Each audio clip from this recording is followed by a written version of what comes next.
Hi hello good morning.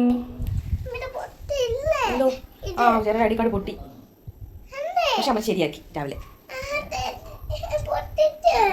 പൊട്ടിപ്പോയ ID കാർഡിൻ്റെ വള്ളി നന്നാക്കിയത് വീണ്ടും പഴയപടിയാക്കുക, പൊട്ടിപ്പോയ ബുൾസയുടെ മഞ്ഞക്കുരു വീണ്ടും പഴയപടിയാക്കുക, പിന്നെ മുറിഞ്ഞുപോയ ബിസ്ക്കറ്റ് ഒട്ടിച്ചേർക്കുക എന്നിങ്ങനെ വളരെ സിമ്പിളായിട്ടുള്ള ആവശ്യങ്ങൾ മാത്രമാണ് കിച്ചാപ്പിക്കുള്ളത്. കാലം ഇന്ന് ഇവൻ്റെ ആവശ്യങ്ങളെല്ലാം എൻ്റെ അച്ഛനെ ഏൽപ്പിച്ചിട്ട് ഞാൻ കിട്ടിയ ട്രെയിൻ പിടിച്ച് കൊച്ചിയിലെത്തി കേട്ടോ. ആസ് യൂഷ്വൽ ഇൻ്റർവ്യൂ ആണ് ലക്ഷ്യം. അങ്ങനെ ഇൻ്റർവ്യൂ ഒക്കെ കഴിഞ്ഞ് ഇവിടെ വെയിറ്റ് ചെയ്യാം കേട്ടോ. ഇവിടെ HR ആ സമയപ്പോഴത്തേക്ക് എങ്ങാണ്ട് പോയി സർട്ടിഫിക്കറ്റ് എല്ലാം തിരിച്ചിട്ടാനുള്ള വെയിറ്റിംഗിലാട്ടോ. അങ്ങനെ നോക്കിയിരുന്ന എല്ലാം കിട്ടി. അങ്ങനെ അത് പൂർത്തിയാക്കി പുറത്തിറങ്ങി ചായയൊക്കെ കുടിച്ച് ഒരു ഓട്ടോയൊക്കെ പിടിച്ച് വീണ്ടും നേരെ റെയിൽവേ സ്റ്റേഷനിലോട്ട് പോകുന്ന വഴിയാണ് കേട്ടോ. ചായ കുടിച്ചോണ്ടിരിക്കുമ്പോൾ ഇവിടെ കുറേ പെമ്പിളായ ചെക്കന്മാർ നിന്ന് സിഗരറ്റ് വലിക്കുന്നത് കേട്ടോ. അപ്പോൾ ഇത് കണ്ടപ്പോൾ എനിക്ക് പണ്ട് എൻ്റെ പപ്പ ഇങ്ങനെ സിഗരറ്റ് വലിക്കുന്ന ഓർമ്മ വന്നു കേട്ടോ. എന്തിനോ എന്തോ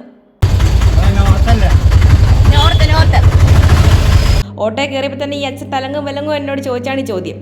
വളരെ കോൺഫിഡൻസോടെ ഞാൻ ഈ അച്ഛനോട് പറഞ്ഞു, അച്ഛൻ നോർത്താന്ന്. കുറേ കഴിഞ്ഞപ്പോൾ എനിക്ക് തന്നെ ഒരു സംശയം, ഇത്രയധികം ഈ അച്ഛൻ നോർത്താണോ മോളെ സൗത്താണോ മോളെ ചോദിക്കുന്നുണ്ട്. അപ്പോൾ അപ്പോഴും തെറ്റി മനസ്സിലായി കേട്ടോ. എനിക്ക് ഈ എറണാകുളത്ത് എത്തിക്കഴിഞ്ഞാൽ എപ്പോഴും നോർത്തും സൗത്തും തമ്മിൽ തെറ്റിപ്പോവും.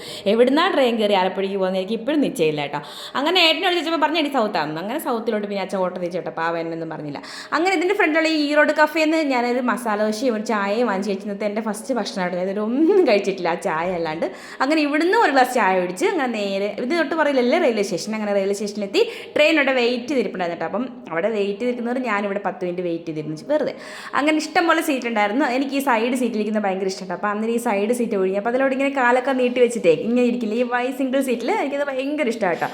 അങ്ങനെ നൈറ്റ് വ്യൂ ഒക്കെ ഇങ്ങനെ ആസ്വദിച്ച് അങ്ങനെ നേരെ പെട്ടെന്ന് ഹരിപ്പാടെത്തി.